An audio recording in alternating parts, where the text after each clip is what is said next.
Small islands are important to birds along the coast of Texas because 98% of North America's long-distance migrating birds depend on the Texas coast at some point in their lifetime. The birds are an indicator of what's happening in the ecosystem at large. These islands are important to people as well because they store carbon, reduce pollutants from the water, and protect coastline from storms. The bottom line is that the birds need these islands and we need these islands. The problem is these islands are disappearing because of erosion, sea level rise, tropical storms, so every day we're losing a little bit of ground. But we can build more islands ourselves. Audubon, Texas is looking to build off our decades-long partnership with the Army Corps of Engineers, and because we get a lot of erosion from the ship channel, we'd like to over time migrate the island away from the ship channel and then create some breakwaters and structures to slow the erosion.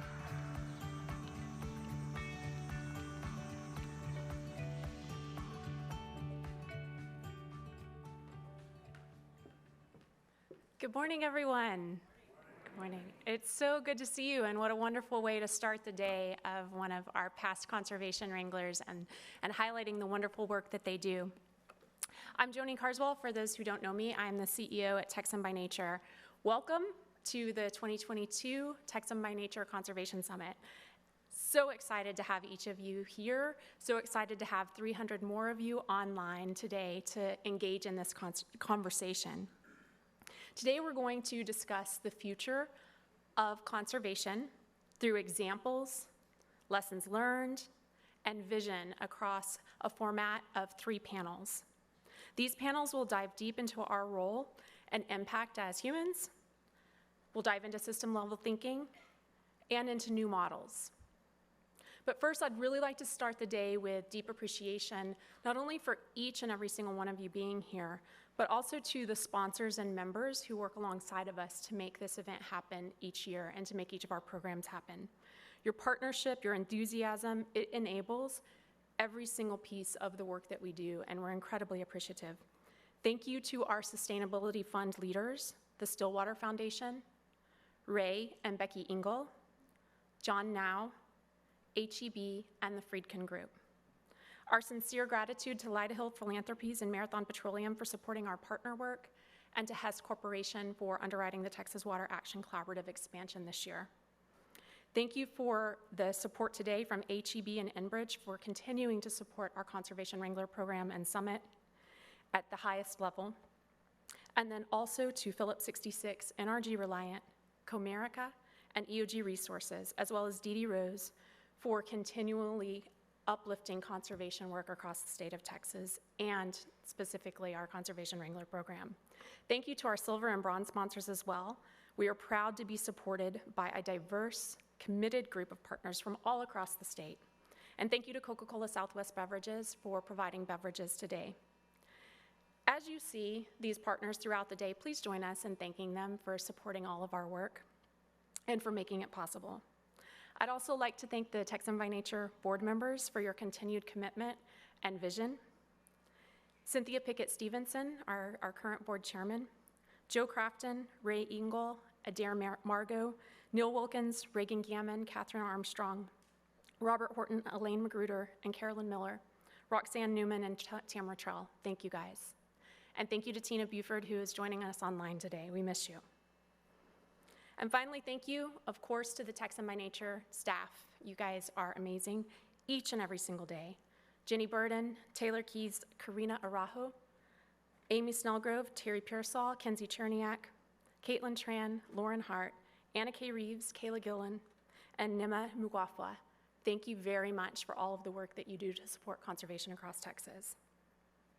We want each and every single one of you to engage in dialogue today, whether you're live or whether you're joining us virtually. So for virtual attendees, please keep in mind that we are live streaming on YouTube. You can engage in conversation there. You can put any questions or comments, best practices into the live stream chat on YouTube, or you can send email to info@texanbynature.org. So if you have questions that you want to put into the dialogue today, info@texanbynature.org or the YouTube stream. Can you guys believe that this is our 5th annual summit? I know a few of you have been here each and every year, but this is year 5. And I just have to say, creating the future is exciting. Creating it with you is very exciting. But sometimes it's also frustrating, as each of you know. Not everything always goes the way it should. But it's also fulfilling every single day. Last year, I closed the dinner with a quote from Abraham Lincoln. And I thought I would start the day with that quote. And it's that the best way to predict the future is to create it. It continues to resonate with me a year later because it's a very Texan mentality. Boldly state your end game and make it happen. Doesn't get much simpler than that. The best way to predict the future is to create it.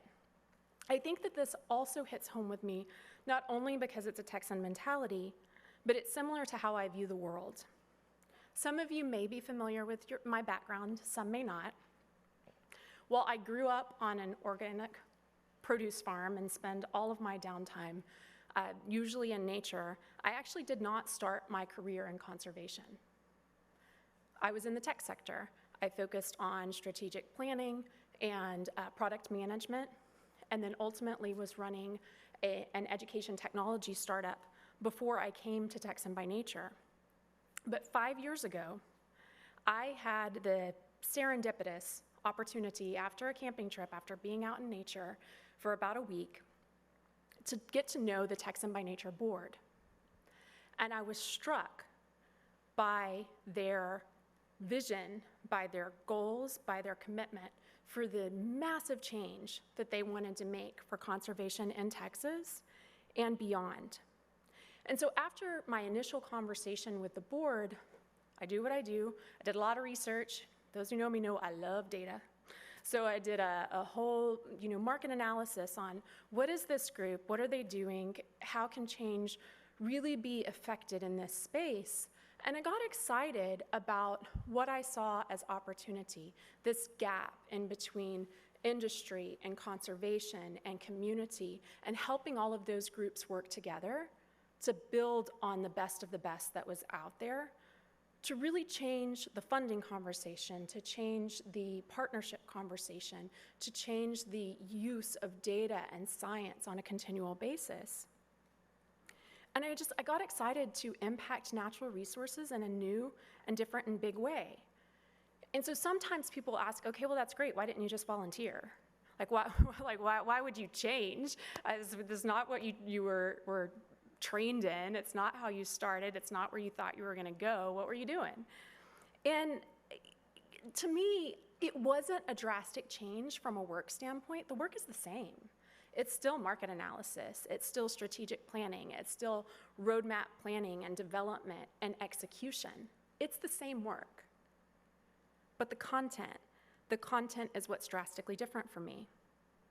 It's still about bottom line, always about bottom line, but to me the bottom line changed. It changed from a dollar value to the bottom line being our future.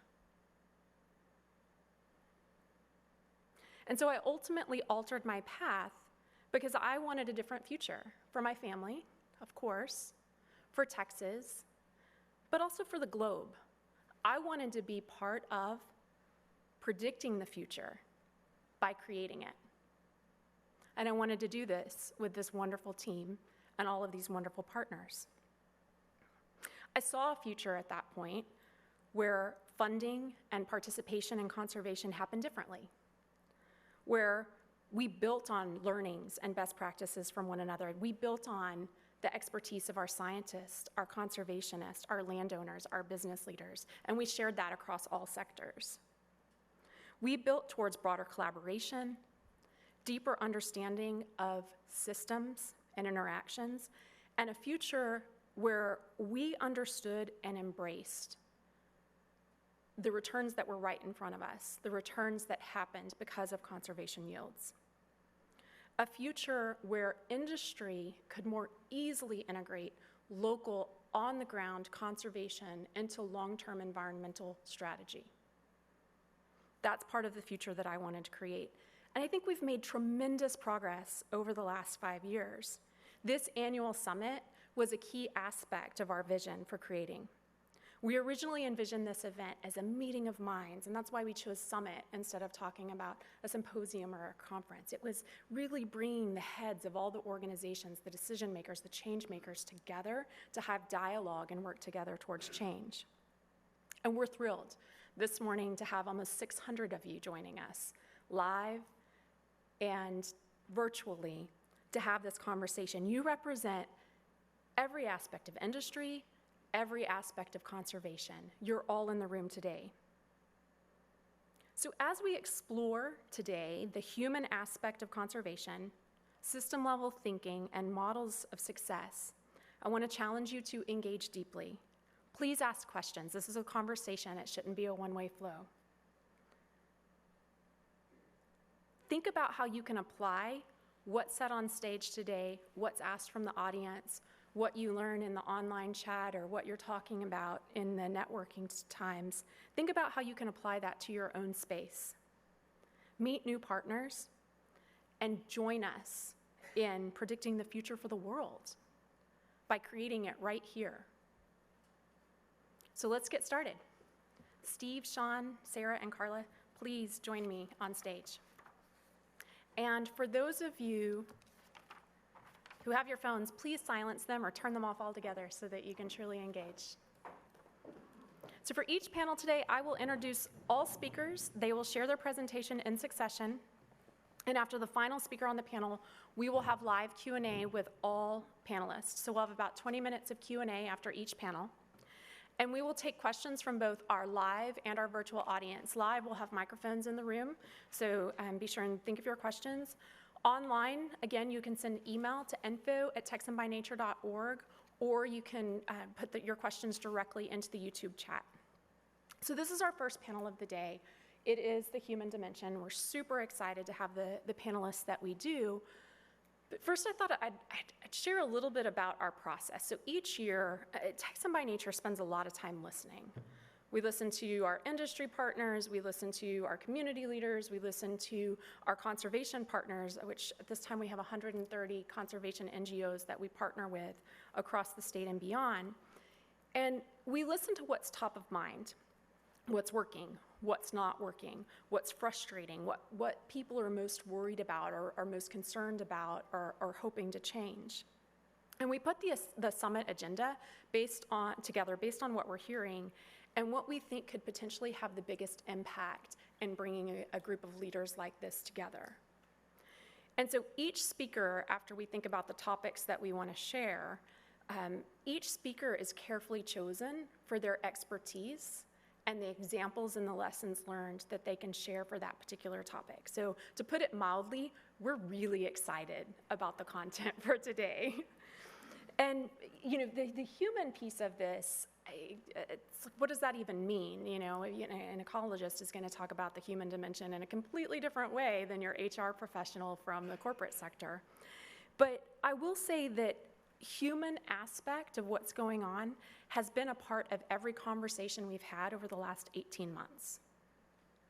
Every single one, whether it's about the population growth that Texas is expecting, growing to 50 million in the next 25 years, workforce availability, workforce development, workforce engagement, top of mind for all of our conservation partners and our industry members. Personal stewardship, that's a big one too as the demographics of Texas change. What does personal stewardship look like moving forward? Nature's impact on our own human health, that's an aspect of it.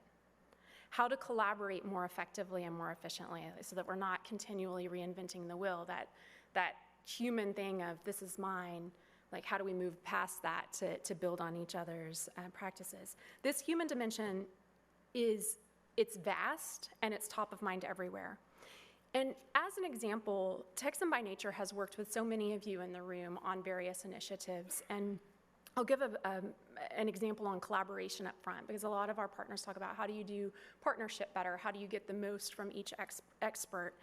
And one example of building a standardized approach is the dark skies example of doing dark skies for migratory season as well as for research purposes.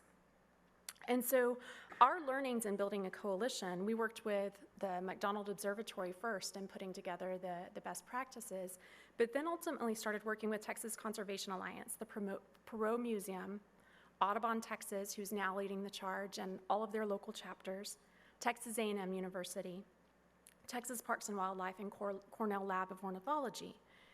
And our learnings over the course of time were really around standardizing the message coming from all groups. How do you get everybody to understand and see and act? Standardize that message. Consistency and outreach, central avenues of communication, clear metrics, and of course, recognition. We saw from a collaboration and a coalition building standpoint that those were the key ingredients towards a recipe for success. It takes all of us working together and engaging in a standardized and consistent way to truly move the needle on an initiative. And Lights Out Texas has been a resounding success, as has the Dark Skies work that is being done out in West Texas near the McDonald Observatory. So today we'll dig into these types of best-in-class examples: special communities, nature's impact on health and mental well-being, supply chain, decision-making, and corporate strategy, workforce expectations for environmental stewardship, coalition building, of course, and community engagement. The projects that you're about to hear from exemplify the diversity of human needs and the diversity of leadership within conservation and provide examples on where to go. During this session, we'll hear from Steve Jimenez, the CEO for Hives for Heroes, Sean Clinton, Senior Vice President of Supply Chain Management at Texas Health Resources, Sarah Schlesinger, CEO at Texas Water Foundation, and Carla Ibarra, Director of Corporate Marketing and Social Responsibility for NRG. As a reminder, you can submit questions online, info@texanbynature.org, or via the YouTube stream. Steve, please join me.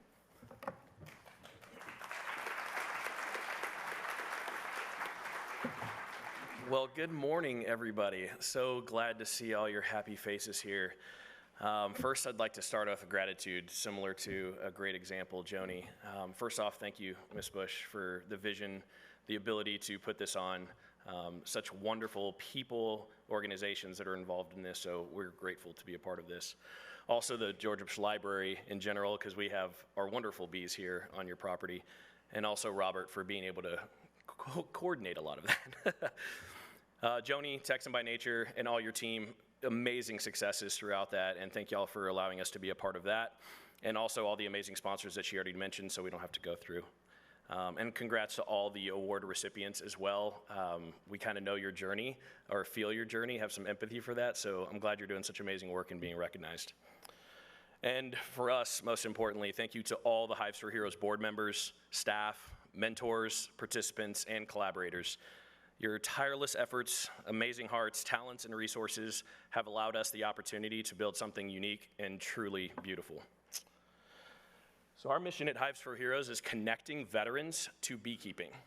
And what we do is provide purpose and healthy, accountable relationships in local communities throughout the United States, and now entering into Australia and also the UK. Everything we do is the vision of saving bees and saving vets, and ultimately that is going through us and to our families, right? What do we leave as a legacy? If you don't know the importance of bees yet, no bees, no food, no us, right? Awesome. Well, definitely the most important thing on this slide, this is a little bit of my background, just so you know where I'm coming from, the most important thing on this is my kids. So what kind of legacy do we leave for our families? And how do we do that? And how do we have an impact on the ability to actually make changes and decisions to do that on a daily basis? So again, we're talking about families, our families here in this room, and also the future of our planet.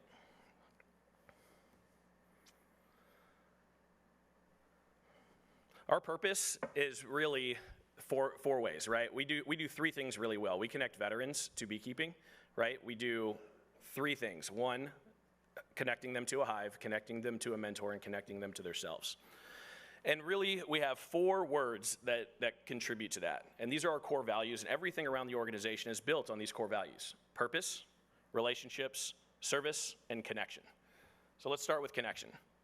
So far in the 3 years that we've been in existence, last year we were actually guests here and are so amazingly privileged to be actually on this stage now. But we were guests. We've basically tripled in size. We now have 2,700 veterans in the organization that we contribute with directly. Also, just in case you were wondering, we are not a 100% veteran organization.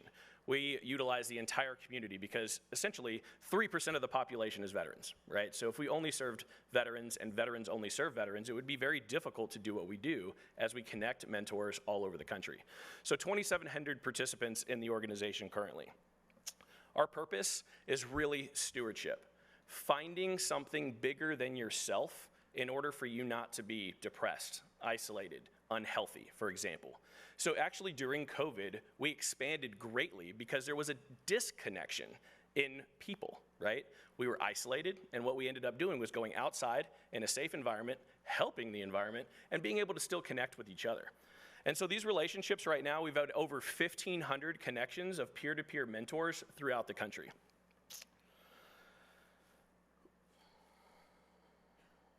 The purpose piece, additionally, is those 1,500 mentors. But inside of that, we've had over 1 billion bees in our network. And that's correct, that's 1 billion with a B. So in 3 years, we've connected so many people that there are now 1 billion bees inside of our organization in 1,700 different cities in the country. And also, what we always do is serve others well. You know, we have a military background, obviously, service comes first. Mission accomplishment, save bees, save vets. Troop welfare, how do we take care of each other? So in that service side, we have over 50,000 square miles being pollinated as we speak. Pretty amazing, right? And over 60,000 mentor hours in 2022 alone. 60,000 volunteer hours in 2022 alone. So I'd like to take you through some of these pictures. And we love sharing pictures, we love sharing videos and stories because each story is a human whose life has been altered, in our case, and impacted by nature. And in our case, the honeybee. If you also want to see something like pretty amazing, we will actually be aired on the History Channel as well on November 11th, which is the Veterans Day, and that will be at 9 o'clock Central, so little plug. Awesome. These guys and girls are amazing. I'm going to go through 2 stories real quick. Greg Burns is on the left-hand side. He runs Nature's Image Farms. Amazing person, amazing leader, community leader, and he has been able to take up the torch in Ohio for us. He runs a learning yard in his community, which we do all over the country again. We do them in Houston, we do them in San Antonio, we do them in Austin, so hopefully we see some of your faces out there. And we're glad, absolutely glad to bring on people and teach them and train them, at least get them an experience in a bee suit, because it's absolutely life-changing. The guy on the right-hand side, top right, his name is Ron Ray. He's an Army veteran who had an addiction to alcohol. And after he found honeybees through Hives for Heroes, he went from 1 hive in his first year with his mentor, Bill Wren, to 64 hives, started his own company, Arc Hive, and now literally is able to put food on the table for his family in a single year because he was driven and we just gave him the opportunity to do so. One thing that we talk about in our organization is we do everything legally, morally, and ethically correct, so be as creative as you'd like to be. And we're giving you an opportunity, not a hand out, but a hand up. This is actually me in the backyard. I didn't realize that was there. That's a great one. This is one of me and my board members out in the backyard in Houston, Texas. That's one of our hives. That actually went to one of our corporate clients. Most specifically on this slide, I'd like to talk about the bottom left picture there. That picture is on this campus. So, in our break times, if you want to, I would gladly take you out to go see the bees. They're on the property out here that is beautifully manicured and taken care of by Robert. And also, the beekeeper is here. She's out there, Miss Sandra Smith, who is actually here present, who takes care of the bees on these property every week, and also has produced honey from here. Specifically, what I'd like to talk about is those bottom yellow pieces. Those are 2 fallen warriors. So what we do is honor warriors that have fallen previously. The person on the left is actually a Vietnam veteran who thought that he would never be remembered. And all of a sudden, he's on the Presidential Library where everybody gets to see, and he will be always remembered through these hives. So we're really proud of the things that we do when it comes to our programming, what we do as people in our communities. and also like how we affect the environment. So again, what we were talking about was the 50,000 square miles pollinated currently. And let's see. Oh man, we got plenty of time. This is great. We have all these notes. I want to go back, but I don't know if I'm gonna actually press the red button and take over everything. So the bees that are here are actually incredibly unique. So you know how the president actually has the Marine Corps, right? They're always guarded by the Marine Corps. So we would like to actually take the presidential libraries throughout the United States as well, not only here, but also Austin, College Station, and others like Reagan Library, et cetera, so that we can be the president's B team, right? So we have the president's own and the president's B team. I think it's gonna be a great hit. I don't know if I can go back. Can I go back? Okay. Let me talk about a couple other stories. How we started was 4 people in the Houston area sharing their stories. Humans have impacts. We're talking about the human dimension. My transition from the military service was, I would call, terrible.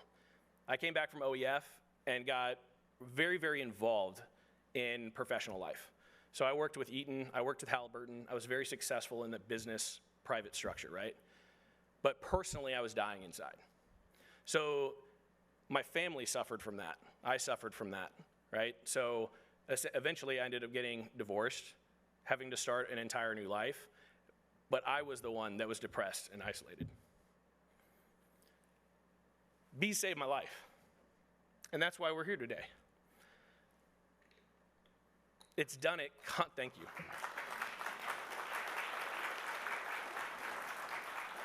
This story is not unique, in my opinion, because we hear it so often. The stories that we hear from veterans that are all over the country are alone, isolated, depressed, loss of purpose, loss of relationships, loss of active service, right? These are things that we truly desire, things that we want so badly when we get out, but we don't know what to do with it. So losing that purpose, right? These are why our core values are so important to us. They're exactly what we need. Purpose, relationships, connection, service.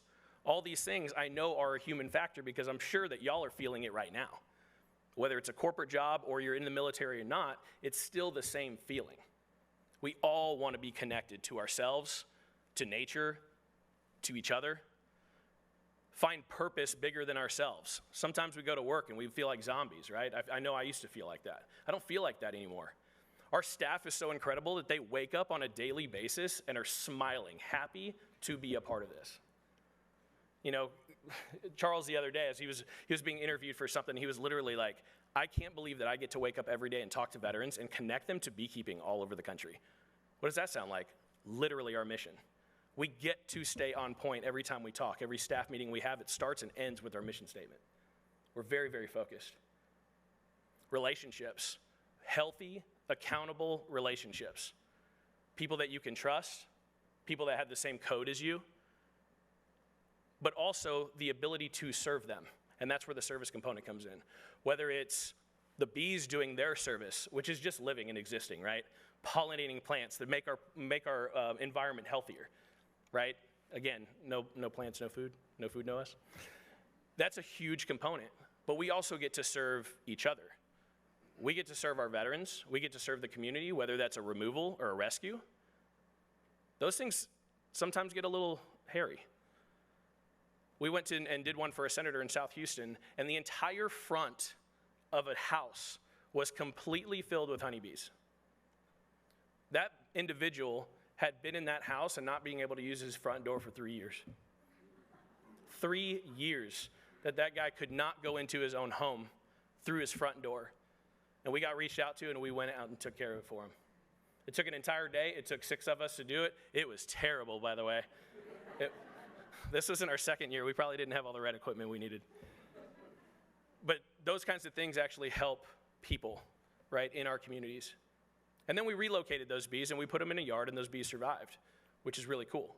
So what we talk about as well is, when you're talking about the bigger picture of things, is education, teaching kids, doing STEM days at Technip FMC, which one of our sponsors is here today too, which I'm very grateful for. We go to STEM days and we teach these kids, and they get so excited because it's usually robotics and technology and all the cool stuff. but we have an observation hive there, and they swarm to it, no pun intended.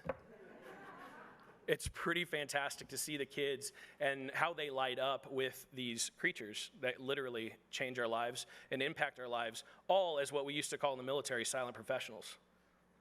They don't get thank yous. Nobody sees them.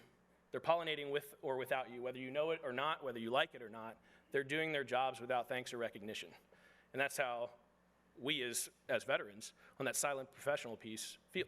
And that's a good thing, serving well. So I'd like to close up by really just talking about the gratitude that we have for this organization, the stage in which they've allowed us to have, the ability for an organization to be so hyper-local yet national because of the impact that we're making at a hyper-local level. So, man, I just challenge you guys, everybody in this room, everybody online, now that you've heard who we are, what we do, why we do it, our purpose, and how much bigger that is, and the impact that we're making, I challenge you just to connect with us. Go online, hivesforheroes.com, meet us out in the foyer, wherever that is. Connect with us as we work together to secure our family's future. Thank you.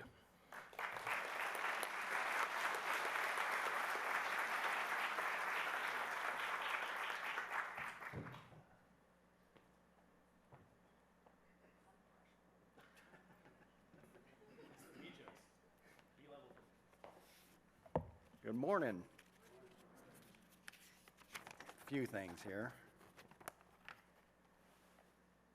I feel bad. I have, I think, 15 slides. You had 2 and backed up. Unbelievable. So, as mentioned, I'm Sean Clinton. I'm the Senior Vice President of Supply Chain for Texas Health Resources. And I'll be honest with you, up until about 2.5 years ago, it was a nice, quiet life. So, I could list many people to thank. I just want to thank all of y'all, seriously. You guys have been patient with us. You've supported us through what has to be one of the most trying times in healthcare. So, get a little choked up there. Thank you very much for having us on this stage today. So a few slides first about Texas Health Resources. We're big. We're one of the largest faith-based systems in the United States. This slide covers a lot of the numbers.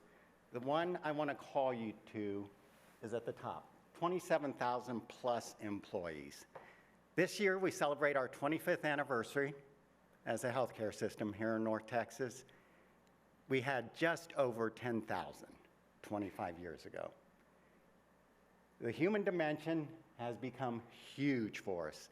It is ingrained in everything we do, as you might imagine. Of those 27,000 employees that exist today, 40% of those have started with us in the last 2 years. There's been tremendous churn. So it forces us to focus on the human dimension in everything we do. One more quick. You said I could aim this anywhere. Okay. There's one more advertisement for Texas Health. These are some of the awards and recognitions from the past couple of years. And I'm hopeful that when you see this slide, you can see just how important the human dimension is to us. Leave that up there for a second. We're very, very proud of what we've been able to accomplish. Okay. Enough with the marketing stuff. Okay, challenge for healthcare. It won't come as a surprise when I tell you healthcare is large, complex, lots of moving parts. Wait, I was also told not to move around, right? So this is trying very hard, guys. I have a lot of nervous energy. It's also quite wasteful, and it challenges us to take a holistic look at how we consider our community's impact. No longer is it just the folks who walk into the 4 walls of our care centers. It's much broader than that. Healthcare is notoriously wasteful, a one-and-done mentality. And sometimes it's just because of habit. It's not because it's safety, It's just because of habit. So that's our challenge in healthcare right now, is how do we make a better footprint environmentally and socially? Things have started to change, I'm happy to say, but there's still a lot of work to do. So these next few slides, I'm going to cover some of the things we're doing. Some of these may be very familiar to you in the audience. Some of these may not be as familiar to you. And hopefully when we have the Q&A session, you don't ask me any questions about how some of this exactly works, because this is a lot of work by my colleagues at Texas Health as well. So we're building with purpose. I'm sure you guys have seen the tremendous growth that DFW has gone through. I talked some about our growth. We are growing rapidly. Right now, on that one slide I showed you with the stats, that was 395 points of access. That slide was created 1 month ago. As of today, we are up over 400 points of access. So it's crazy. I got to look at the web every day to find out where I got to ship stuff. So one of the things we're doing as we build is we look at the Framework for Design Excellence and the American Institute of Architecture's 2030 commitment goals to incorporate the latest around the wellness of the occupants, as well as the footprint of the building we are actually creating. So this is a picture of the Justin Tower, recently completed, recently opened over on our Fort Worth campus. But some of you may be familiar, if you live in the area, with our Texas Health Alliance campus. That has won many, many awards around its conservation efforts and the way it was built. If you've never seen that facility, don't wait until you get sick. Just go by. It's beautiful. So. All right. Who came expecting to see a picture of a chiller? Okay, so like every healthcare system, any large healthcare system, we have a tremendous amount of infrastructure that we have to take care of on an annual basis. So we've started doing that by upgrading, not necessarily replacing, because as you might imagine, replacing some of this big equipment is quite hard. But when it comes time to upgrade, we do it in a conscious way. So chillers, doing that. On the other side is a picture of a tunnel washer. For those of you who've never been in a commercial laundry, shame on you. It's tremendously fun, and during the hot Texas summers, it's like a sauna. It's just beautiful. So this is the tunnel washer at our new laundry, or the new tunnel washer at our laundry. We actually participate in a laundry co-op with some other health systems here in town. This tunnel washer is similar to some of the washing machines you can buy on the market now. It senses how much water is needed to actually clean stuff. It does a really good job of that, and we installed this a couple of years ago, and it saves thousands upon thousands of gallons of water every year. So this is part of what we do with our infrastructure. Okay, so how are we doing? I can't go anywhere without producing a graph. So the blue is the total square footage associated with the buildings we own wholly as Texas Health Resources. The orange is an energy intensity measure. So there are two things to take away from this. One, our square footage has increased over the last decade by almost 24%. Our energy consumption has only gone up by 10%. So the energy we use per square foot, that orange line, has really started to drop. It's gone off a cliff and it continues to go down. This is through 2022. I don't have numbers for 23 yet, but we know it's trending even further down. And to give you an idea, most of that increased energy use is with electricity right now. Natural gas usage for us has actually gone down 2% over the last decade. So that's my chart for the day. Okay. We talked some about the human dimension at the very beginning. Everything we do is driven by our promise statement. It's very short, individuals caring for individuals together. But I think nothing expresses the human dimension for us better than that. So I'll leave that up there for a second. It is critical for us to treat our coworkers, our public, and our communities with this exact statement in mind. Hey, look, I'm not having to back up. Yeah, that's right, thanks. So as we go out into the communities and consider the human dimension in what we're doing, these are a few of the pictures that I want to share with you, and I'm sorry, I'm going to turn around. You'll see the back of my head for a second. Top left is us setting up the vaccination clinics for Tarrant County. Top right, this is community health and charity care. We have a huge charity care presence across the 16 counties we serve. And bottom two pictures are a project that we're particularly proud of. I don't know how many of you are familiar with Blue Zones, but this is Blue Zones Fort Worth. We actually are very focused on food deserts in underserved areas. We've been able to work with the local government there in Fort Worth and get some empty lots rezoned so that we can actually plant sustainable farms, small urban farms.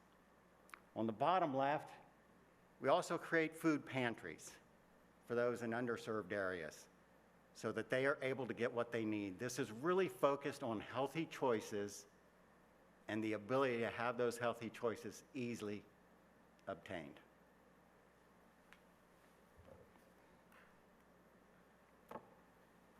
All right, finally a slide about my stuff. Let me get to the notes. You think I know this one by heart. Recent study found that over 60% of emissions in healthcare actually involve the supply chain. So it's not something to be proud of.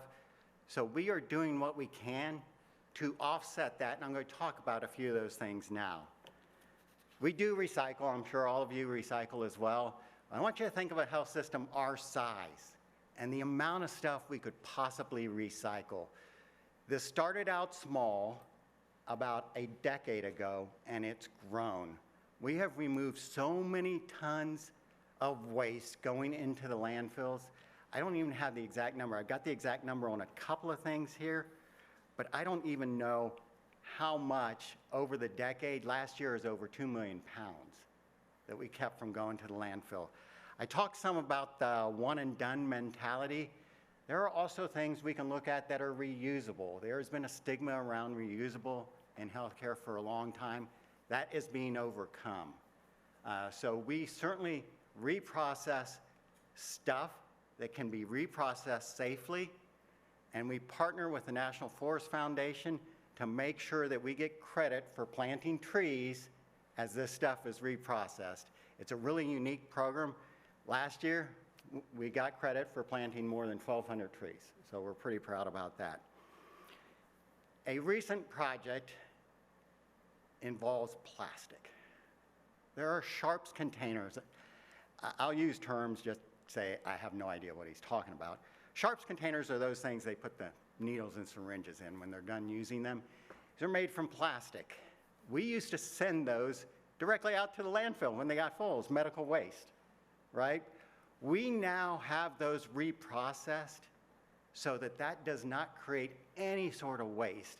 It takes a lot of work to reprocess these guys, but I will tell you, here's what we say by reprocessing these. 610,000 pounds of greenhouse gases and in the production and transport of these, and we have kept plastic out of the environment.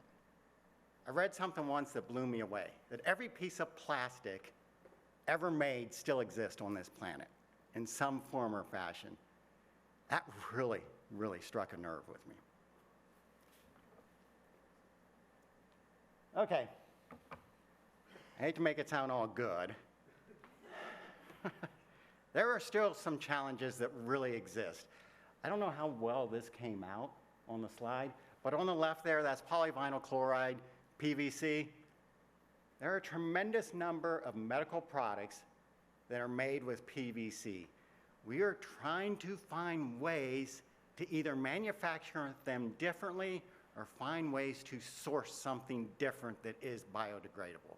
This is a huge challenge for us in healthcare right now.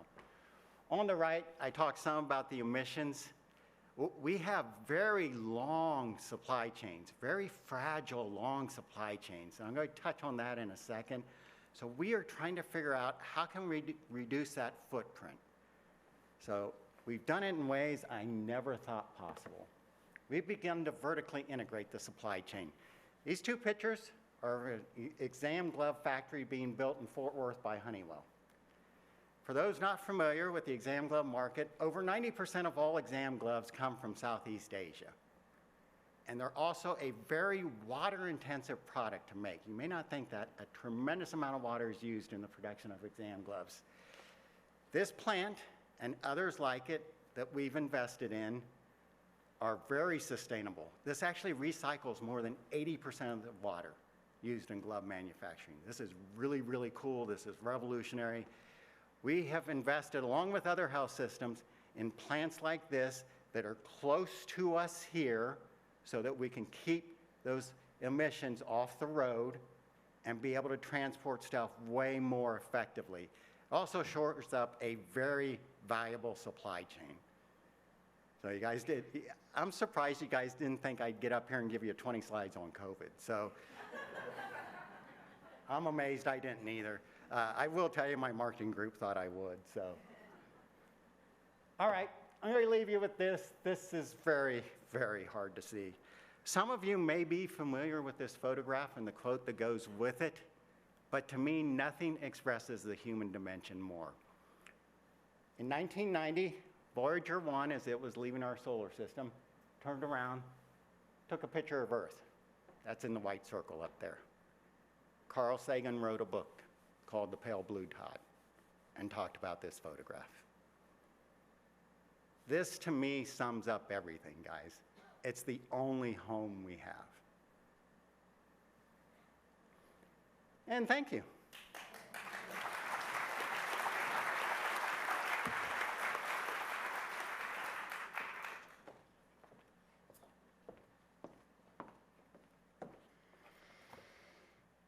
Good morning. How are y'all? Good. My name is Sarah. I'm the CEO of Texas Water Foundation, and I'm so pleased to be with you this morning. Texas Water Foundation is a statewide, nonpartisan nonprofit that works in water policy, in workforce and leadership initiatives, and in this little tiny task of building a statewide water campaign. We were founded 20 years ago with the mission of making the critical role that water plays in our landscapes, in our industries, in our everyday lives, connected to the everyday Texan. And at the root of our work is a recognition that it's about humans making decisions at every scale. And so we are working towards building water champions at the legislature, in our workforce, in our industries. So it's my privilege today to be able to tell you a little bit about our work and specifically to share how we're doing that through a statewide water campaign called Texas Runs on Water. Technically, I'm a water scientist, but over the years I found that I am taking a lot more time studying humans than water. Like Joni, I love systems, and humans are fascinating. So I want to start today by inviting you to consider a few philosophical questions. How do we make decisions about how we allocate resources? And what is the role of the human story in that decision? So carry that with you today. My working theory is that we decide to allocate things based on what we care about. And the role of the story, the human, deeply personal story, is a part of that process. So to tell you about the campaign, I am a water scientist. I first have to tell you a little bit about Texas's water story. And it's this: perpetual drought punctuated by disastrous flood. Texas has always been and will always be a high water risk state. And that is to deal with water scarcity, with quantity of water. It has to do with flooding. It has to do with infrastructure decay. It has to do with workforce. It has to do with so many things. And actually, to steal from you, Steve, no water, no everything. I guess that's where I would go with it. We are one of the fastest growing states in the nation. We have one of the strongest economies in the world, and it should be no surprise to you that we are also challenged with water insecurity. You may have come here today thinking that oil and gas was the root of the Texas miracle. It's not. I'm here to tell you it's water. So let me tell you a little bit about our forecast. We know that we're expected to see about a 70% population increase in the next 50 years. Let that number sink in for a second. And with that increased population growth is going to come increased demand, which is currently projected at 17%. Unfortunately, simultaneously, we're projecting that our existing water supplies are going to decline. And that is in part due to depleting groundwater resources and in part due to the impacts of climate change on our available surface water. So whatever industry you're from, whatever sector, you can see here that there's a challenge, and it should concern every single one of you. Fortunately, Texas does have a plan, and I'm happy to tell you the good news is that Texas is ahead of the curve, not just nationally, but internationally, in having a state water plan that looks at that supply and demand curve. And every 5 years, stakeholders from across the state in a decentralized grassroots planning effort come up with water management strategies on how we're going to meet that supply and demand. And those strategies include things like desal and reuse and reservoirs and aquifer storage and recovery and a whole lot of demand management as well. So we do have a plan, and we even have a funding mechanism as well to allow for those water management strategies to be implemented. And I encourage you to look at the 2022 water plan. The Texas Water Development Board has an incredible interactive website that allows you to dig into it. I'm not going to lay out the full plan, but what I do want to provide is drawing your attention to two things.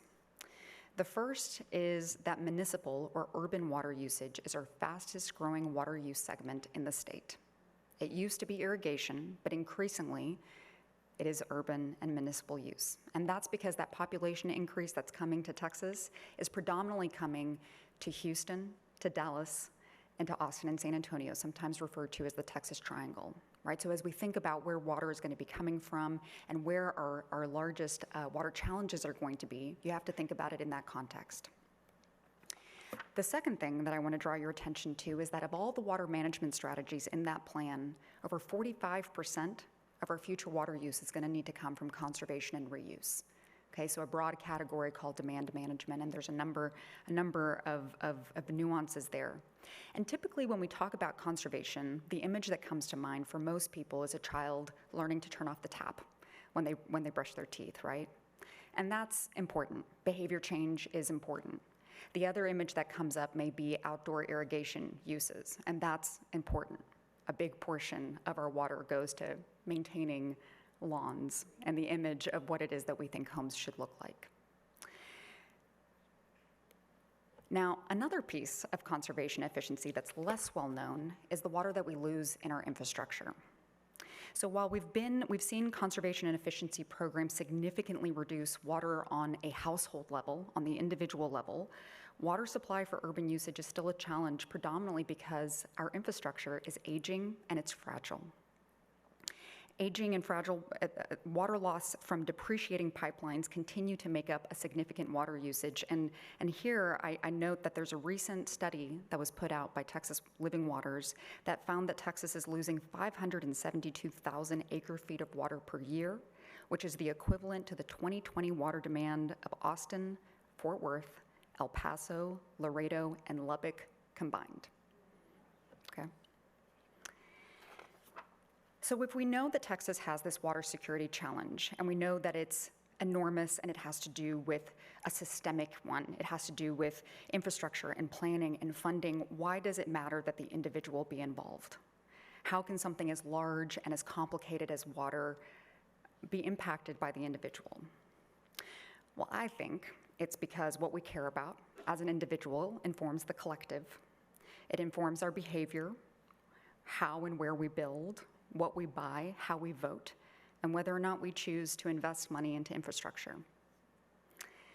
So, our itty-bitty tiny little challenge is to build a statewide water campaign that's going to connect the individual to the story of Texas.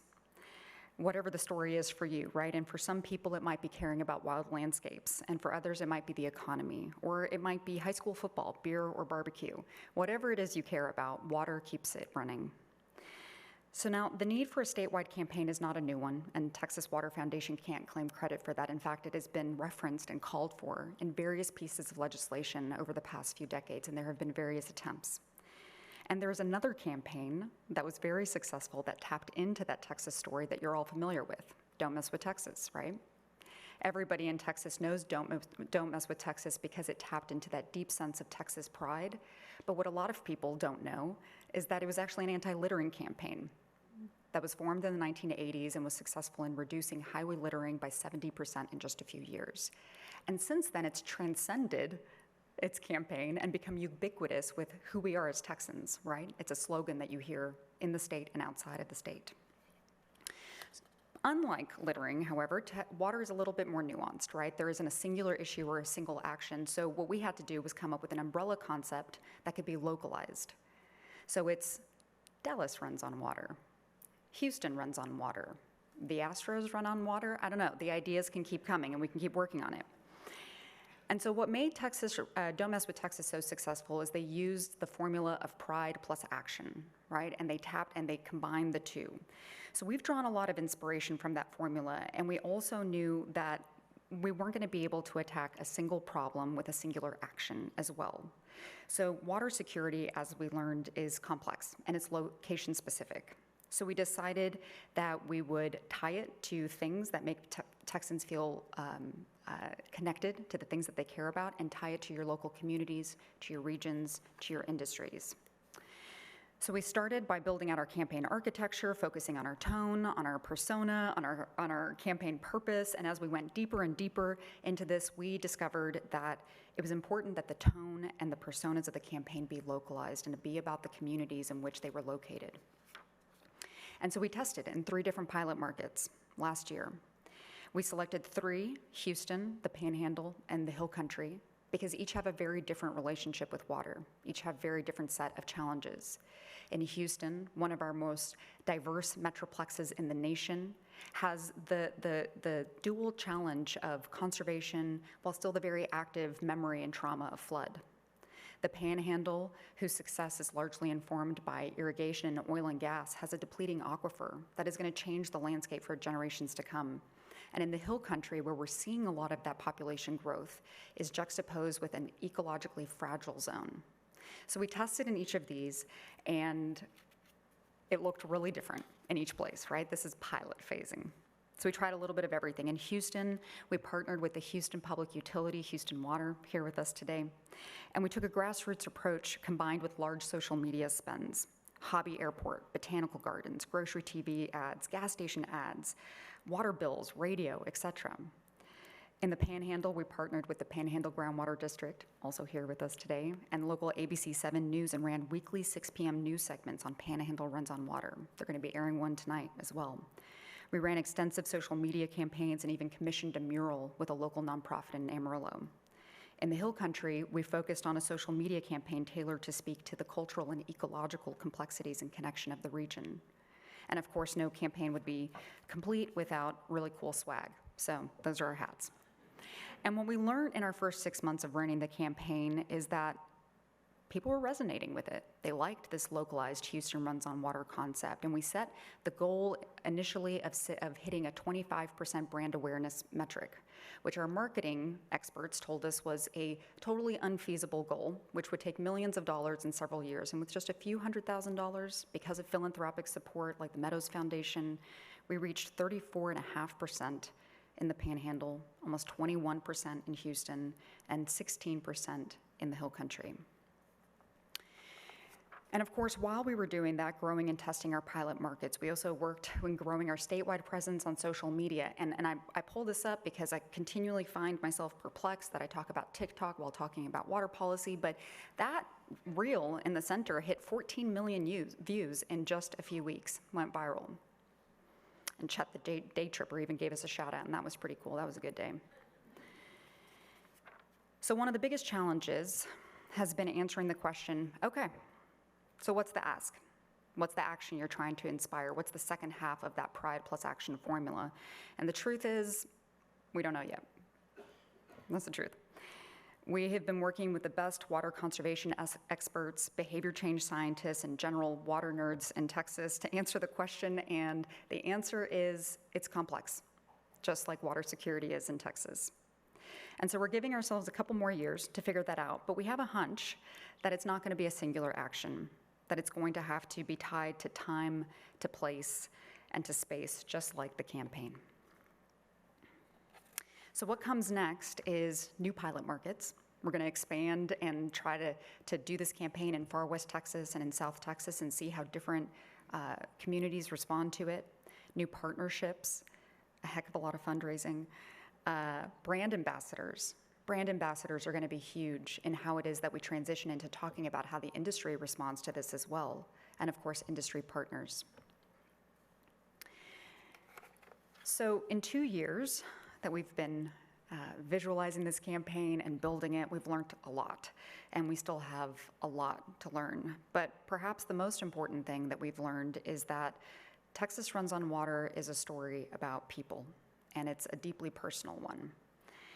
It is about how water is shaping each community's history, how it is shaping its present, and how it will shape its future. And it's about providing a movement that's going to belong to each of you. I want to pause on this slide. It's the mural that we did in Amarillo that we did with a local nonprofit that engages high school students.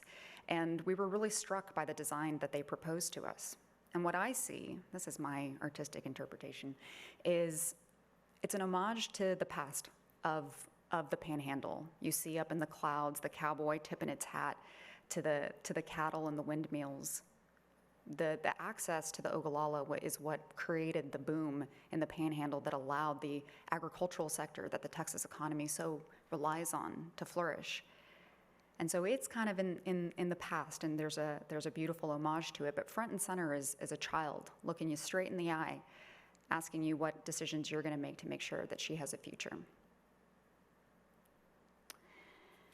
So I'd like to end how I started, with some questions, some philosophical questions for you. An invitation to you as conservation partners, as industry leaders. If we're successful in branding water as a part of all the things that inspire Texas pride, what role can industry play in that momentum? What role can industry play in modeling good practices, like the beautiful ones we just heard about? And what role can industry play in encouraging decision makers to invest in water security? We think that Texas Runs on Water is a way to start that conversation, and we're so looking forward to having it with you. So thank you so much for your time.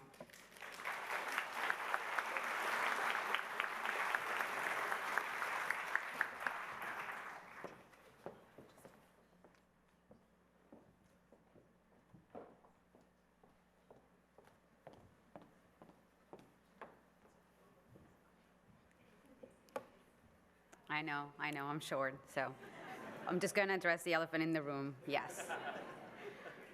Good morning, everyone. Thank you for the opportunity to be here with you today. Thank you, Texan by Nature. Thank you, Joni. Thank you, everyone, for also just being here and listening to all of us. I'd first like to begin my presentation today talking a little bit about who we are in NRG Energy. Okay, so during my time at NRG, I've had the pleasure of wearing many hats, but the role that I am most proud of is having the opportunity to demonstrate who we are and what we value as an organization, as a culture, and as a team.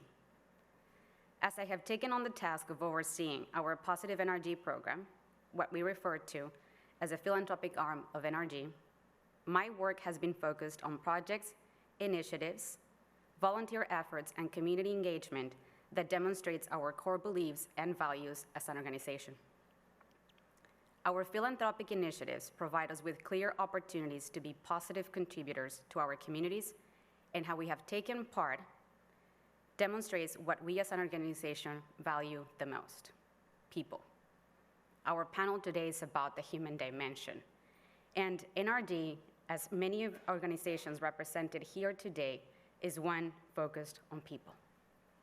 From providing the services and resources that add to our customers' values, to being a positive contributor to our communities, to fostering a supportive environment for our employees, we believe people are our most important asset and responsibility.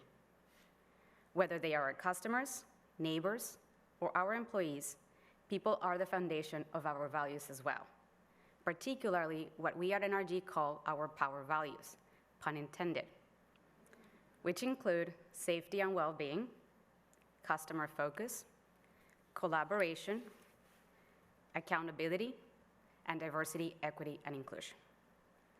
The foundation of our organization and these values demonstrate our people-focused approach or our human dimension focus. And it is this focus that drives our progress, purpose, and success as an organization. Now I'm going to talk a little bit about Positive NRG and our philosophy for the program. Glad I remembered to click on that one. For us, our values help define our why, and Positive NRG is what makes it actionable and measurable. At the center of our thoughts and our decisions regarding how we can best make an impact is always a focus on helping our people.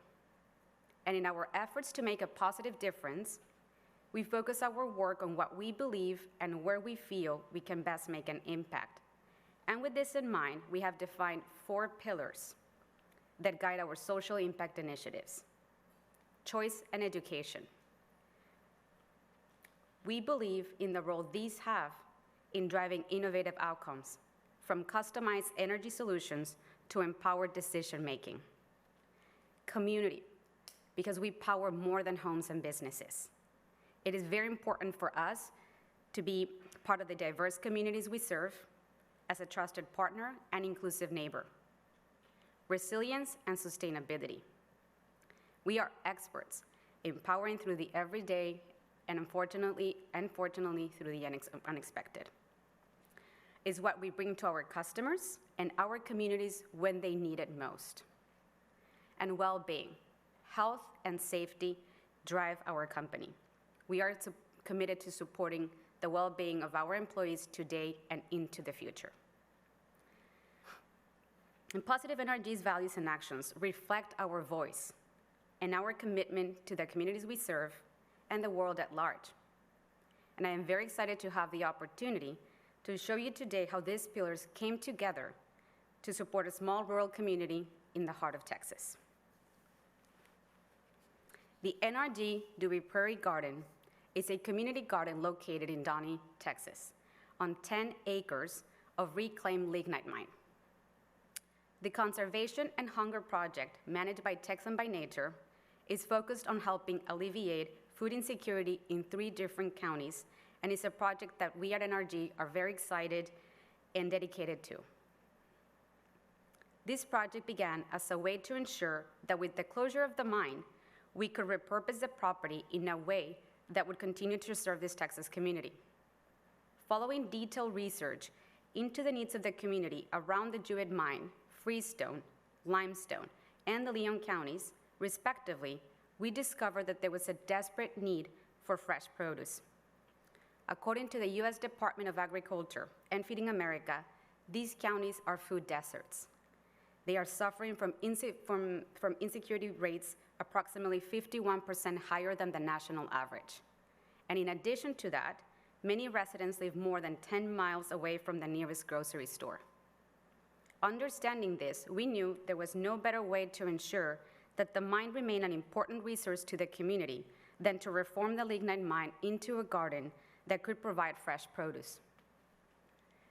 I am not happy that I did not remember to turn that slide. So, I will say that. Now, our journey began in 2019, when NRG approached Texan by Nature to collaborate regarding the best use for a reclaimed mine located in the community of Jewett, Texas. As a leader in collaborative conservation initiatives and an invaluable partner, Texan assisted by providing us with guidance, research, planning, partner development, and program management to help us begin this large-scale community garden project. With their assistance and expertise, as well as with the collaboration of local agricultural offices, a coalition of food banks, and a master gardener, we began the initial work that was needed to get started with this massive project. The garden broke ground in March of 2021. Now, this project is not simply NRG's. It is the result of the collaboration between us, Texan by Nature, Texas Master Gardeners, the Texas A&M Agriculture Extension, and the local Food Pantry Coalition. Design partners rooted in also helped us developing sustainable garden designs tailored to focus to the food of highest need in the area. And the garden also serves as an example of the importance of reusing and repurposing. Materials like PVC, tanks, and a solar array that were once used in the mine were perfect for reuse in the new garden. In the fall of 2021, the first garden planting took place. Through surveying and collaborating with the local food pantry leaders, we determined what were the foods of highest need. Those included leafy greens like kale, mustard, spinach, and collards, green beans, tomatoes, and cucumbers. And if you're getting hungry, I am with you, but we will have lunch very soon. And this year, during the spring, the opening of the garden took place, and it was a big, big milestone for us.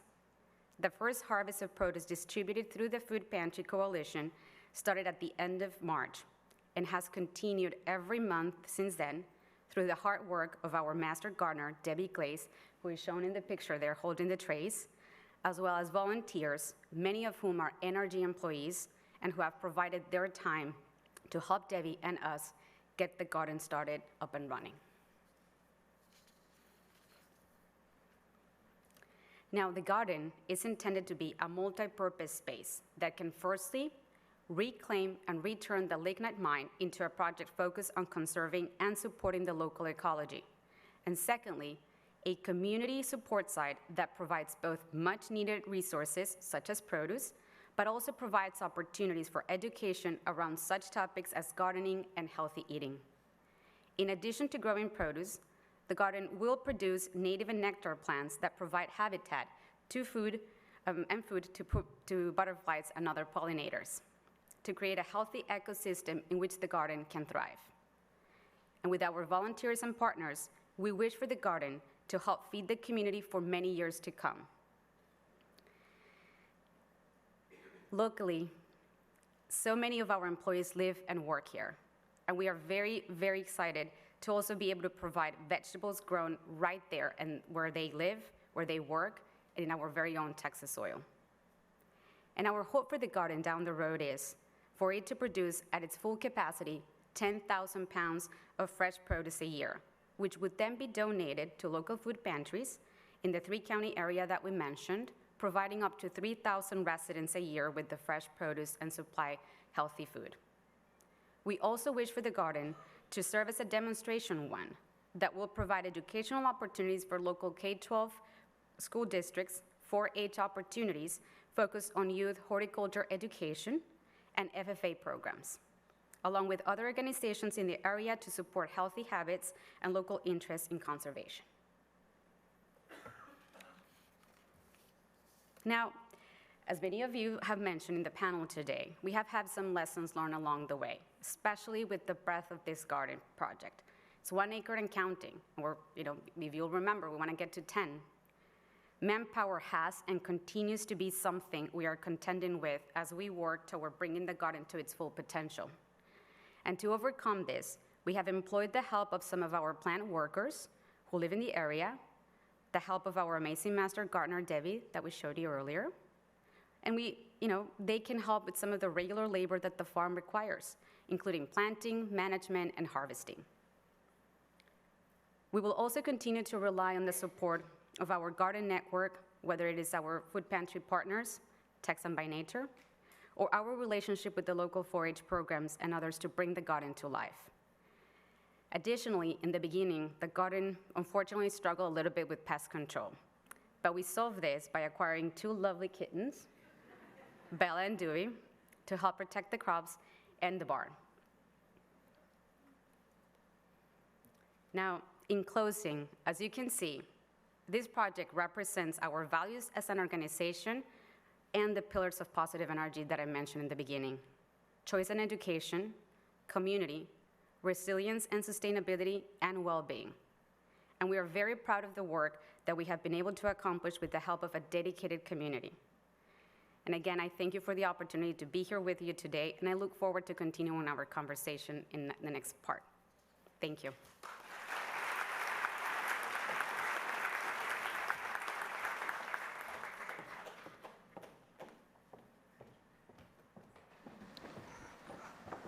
Thank you to each of our speakers. At this time, we will start a round of Q&A. I believe Amy and Jenny will have microphones.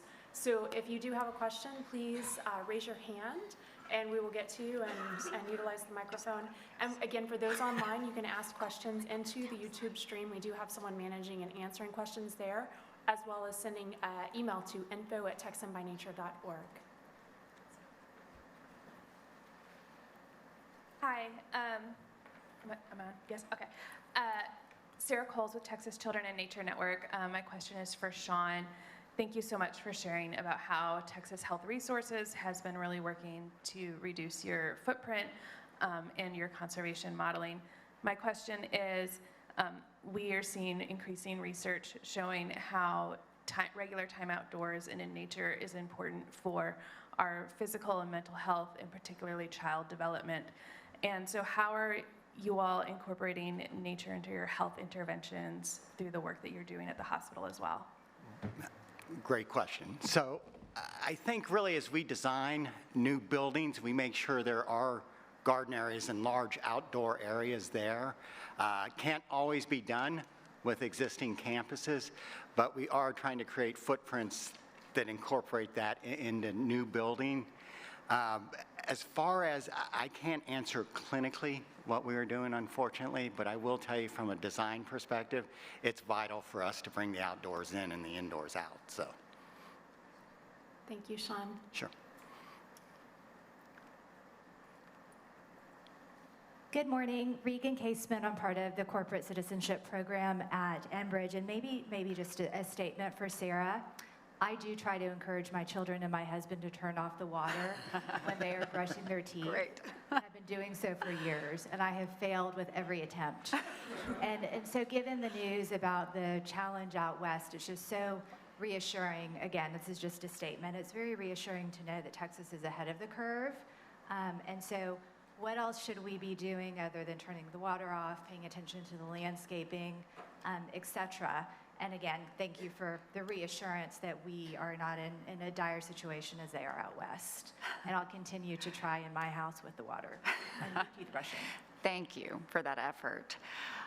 You know, it's a really great question. And my go-to answer these days, I would imagine all of you in the room are familiar with the advice that you would receive on your financial portfolios.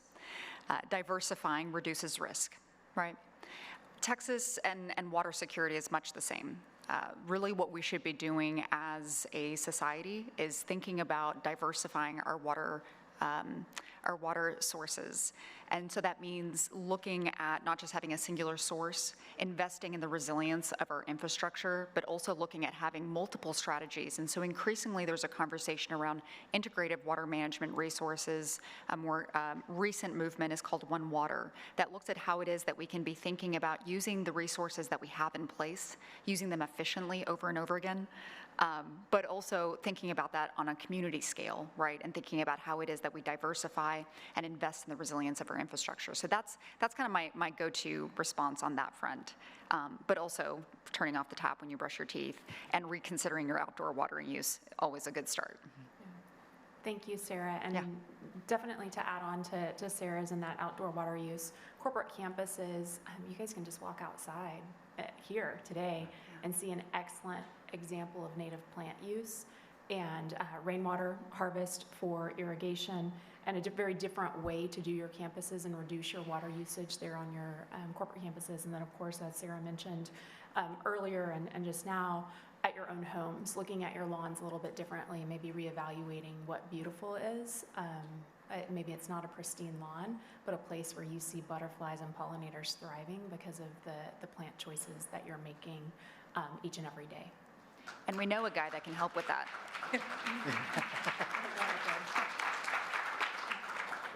So we have a question from Catherine Romans online. Thank you for joining us, Catherine. That actually ties into that really well. This question's for Sean. She said that she loves seeing how impactful you've been in shrinking your water footprint. A lot of Texas is a water-limited place, as we learned with the next presentation. How can we take the lessons that you've learned at Texas Health Resources and encourage other companies, governments, and entities with a big real estate footprints to lower their water footprint?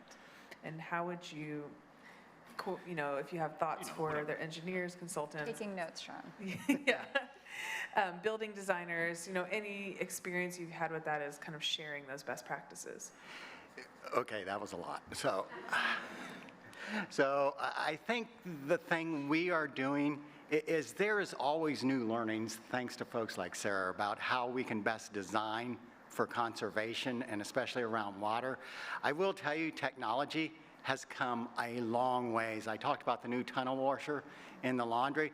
We could have gotten an older, cheaper model, but we decided in the long run it was the right thing to do to conserve water. And I will tell you, the ROI on things right now around conservation are very, very good.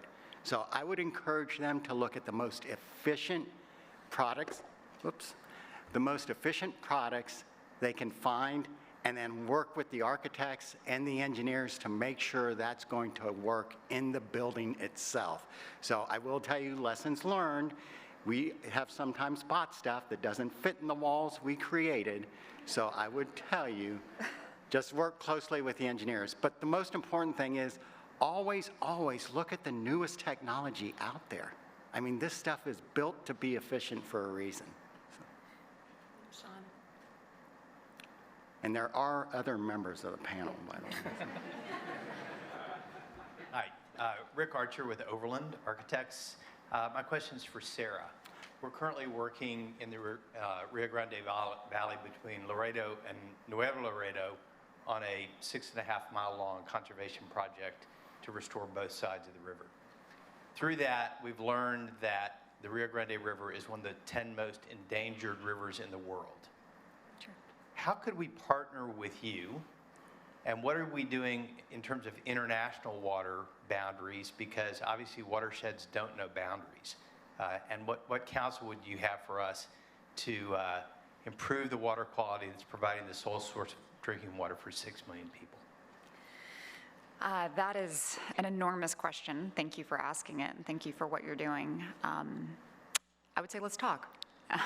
And longer conversation, but what I will say is that there are a number of entities that have been involved in this conversation for a long time, both at the decision maker level.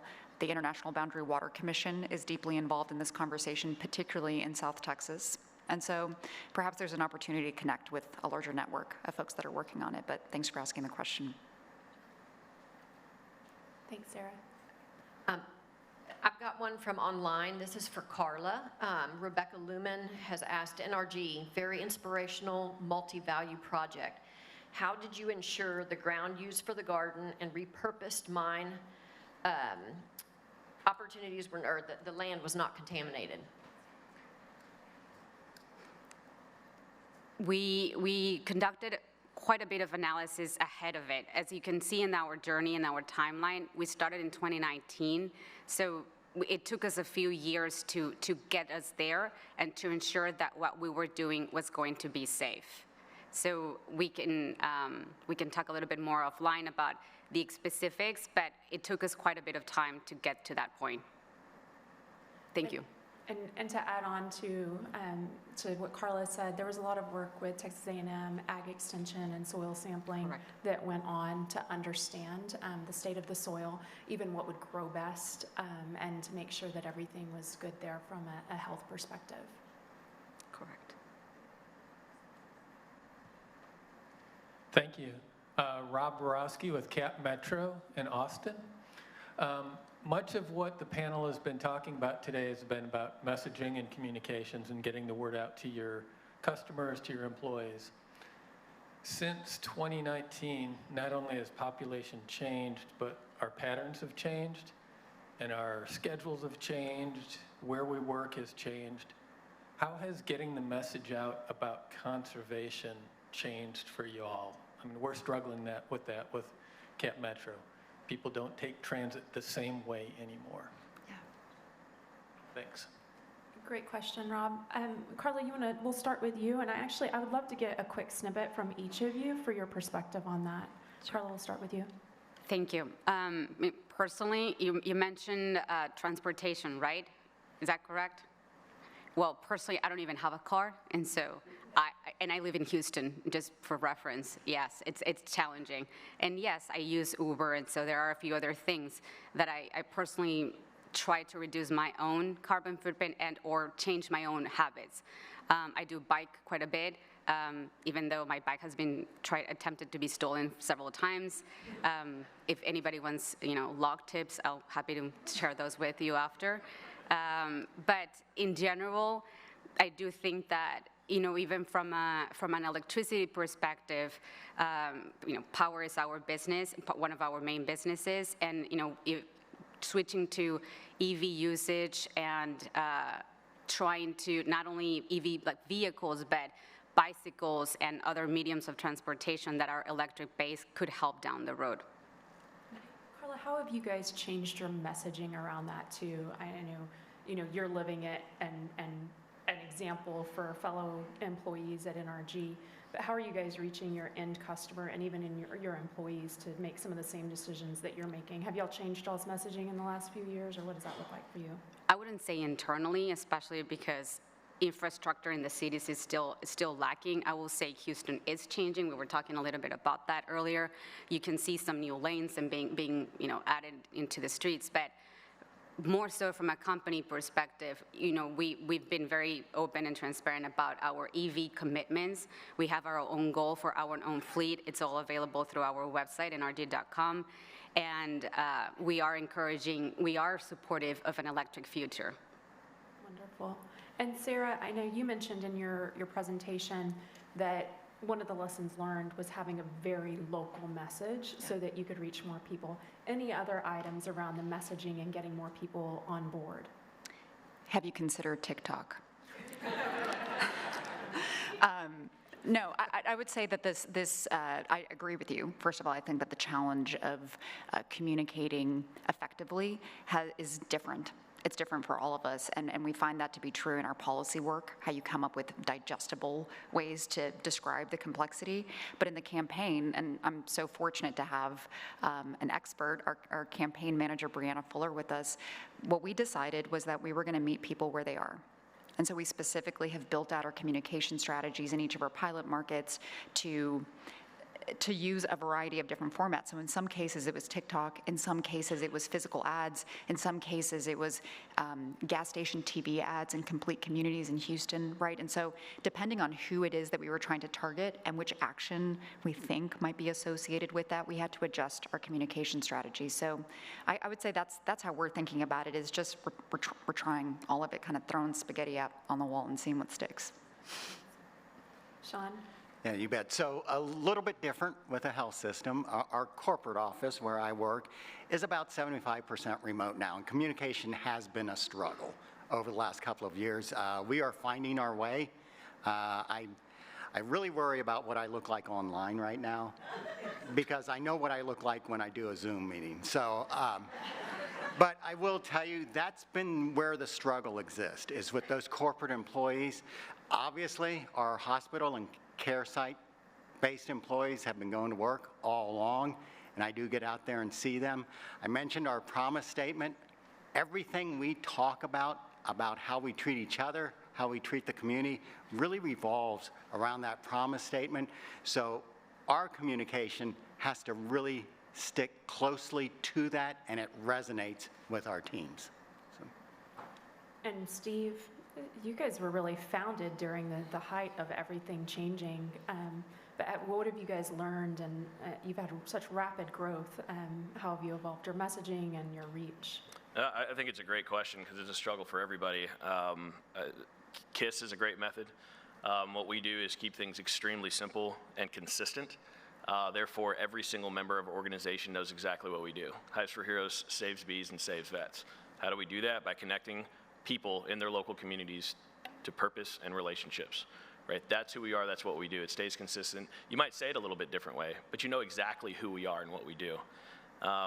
The other way that I would say is providing value in your community and to those individuals through word of mouth.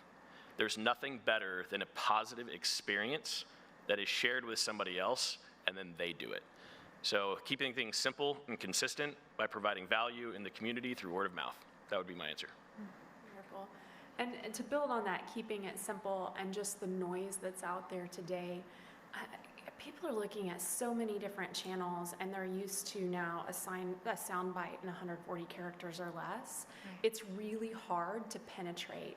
And I think that the Lights Out campaign and the work done with Audubon, Texas, and with Texas Conservation Alliance, Perot Museum, I think the value in all of the organizations having the exact same tagline, the exact same imagery, posting on a consistent basis across all channels really made a difference in people understanding what Lights Out was and how to get involved. Whereas if any one of us were using our own graphics, our own taglines, and confusing the message, it would have been a much different outcome. So definitely keep it simple, but also build a coalition. If you're working with a group of transportation folks, try to all have the same message to drive that change.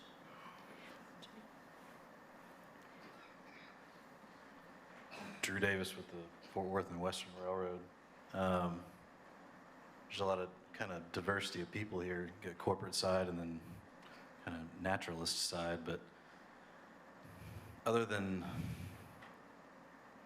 making people feel morally obligated to help, how do you incentivize corporate buy-in? Or is there current or pending legislation? Is there tax incentive? What's been explored? What works? What doesn't? Ways to get people to invest where there truly is, like Mr. Clinton said, in ROI, more than just making people feel good about it. Thanks. Great question. And you referenced Sean, and I'd love for you to expand a little bit on that, Sean, the value from an economic benefit standpoint of the decisions that you guys are making. And then Carla, perhaps you could follow up on the community engagement side and the relationship that's changed there in Jewett with some of the work that you've done. Sean, you want to start? Sure, you bet. So when you think about buildings, they have a very long lifespan. So I think most of our buildings depreciate over 70 years. So as technology has improved, the cost of that technology has not just gone through the roof exponentially like the technology has itself. It's a weird corollary of Moore's Law. So what I tell folks is, if you think something is going to help you for 70 years of that building being in place and be able to be upgraded and be very modular and be very efficient, it will pay for itself. And that's the way we look at things now. And so, if I knew there was going to be some finance questions, I would have brought that guy. But I will tell you, the ROI is there. Just think of a time horizon a little bit longer than what you're used to thinking. I know many companies think quarter to quarter. We are a nonprofit. We look long-term. Our strategic plans are 10 years long, and that really helps us look at a longer time horizon for this new technology. And like I said, you'd be surprised what it can save you in efficiency, definitely more than makes up for what maybe could be a premium cost. And then, Carla, if you could, beyond the moral drivers, which I know is one of your pillars, but if you could talk about the community and the relational drivers, because we were impressed in working with NRG around how they were making some of the decisions. They were not only looking at payback period, but they were looking at true workforce and community engagement. Yes, correct. For us, the need in the community is there, and we have an opportunity to use the land in a different way. So it's not about a monetary decision. It's right there, the opportunity to connect the two and to engage the community to actually make it also a part of their own. Debbie is from the community. The people that are volunteering are for the community, whether they're own employees or folks that are coming in, and we're open and we're looking for more. And we've done a few educational opportunities already, and they've been quite successful, and we will continue doing that. And so at the end of the day, for us, it's very obvious if the need is there and we can fulfill it in a very human and in a very community-based way, why not? Yeah, I was going to go to you next, Sarah. Could you talk on the incentive and policy side a little bit? Yeah, sure. So from the water perspective, the feel good, it's nice to have, but I think it doesn't take a lot of imagination to say it's really in your best interest as an industry to consider water security, right? Before you make a decision to move your new headquarters to Texas and to take advantage of the various tax benefits that are associated, the question you should be asking is there sufficient water for my industry to keep working, right? And so I think, I'd like to congratulate Texan by Nature is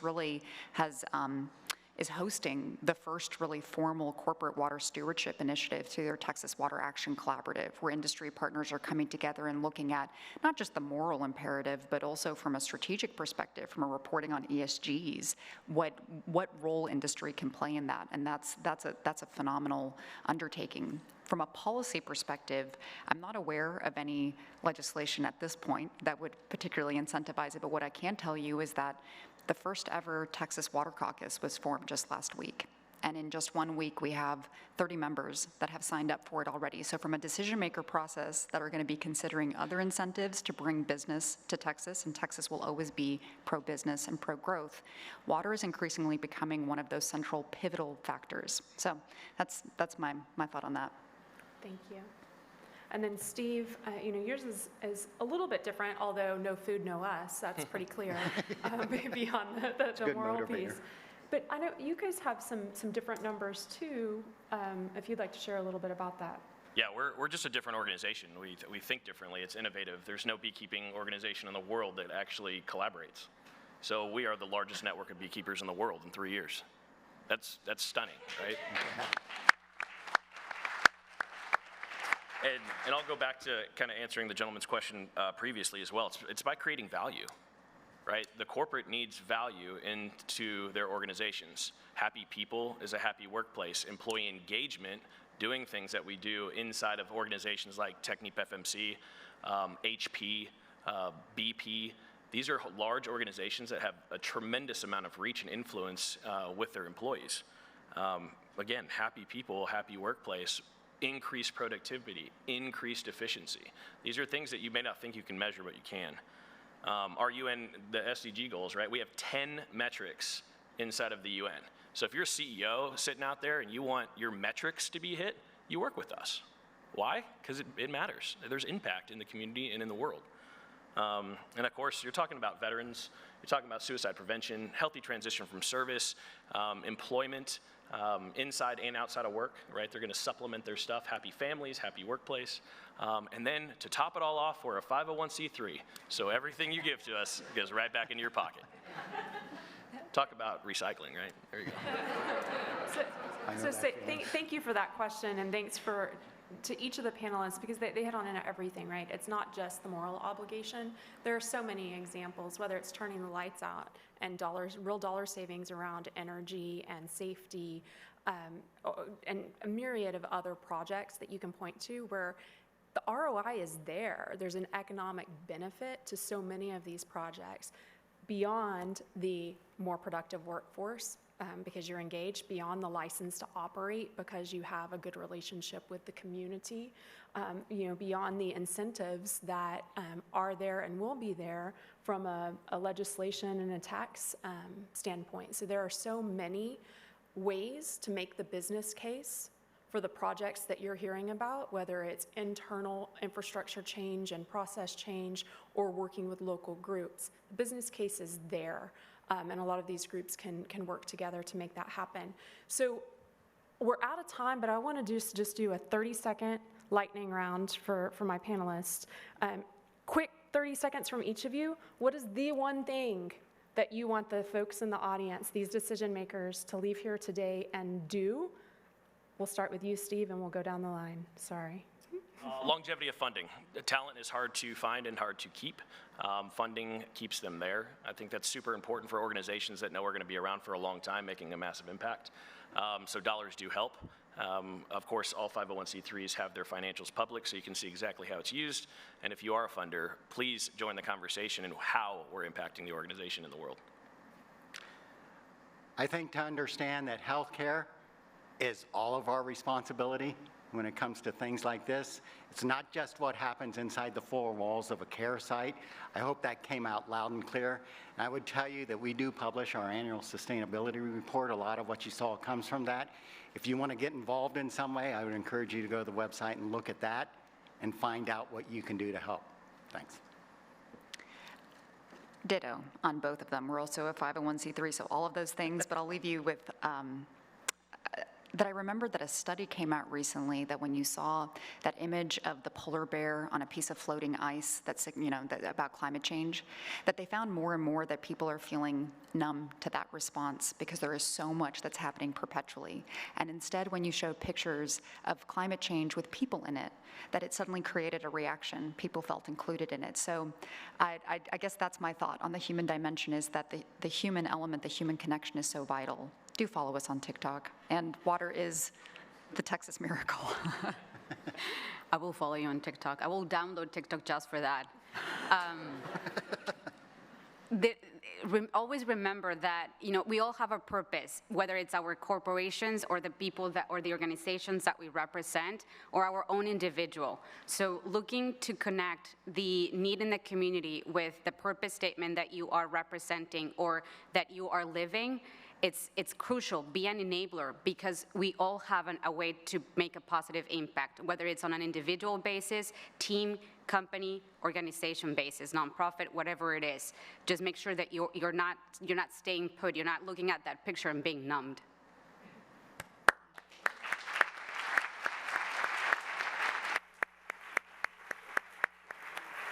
So thank you so much to the panelists and for those who asked questions and engaged. If you were not able to ask your question, please find them. We'll have a pretty lengthy lunch break, so there is opportunity to talk now. For those of you online, we will be coming back at 12:55. For those of you here in the room, you'll find lunch immediately outside the doors, and then you can walk straight through to tables to network with one another and share what you found interesting and things that are going on in your own organization. So 12:55, please be back in the room. Thank you guys, and thank you again to our speakers.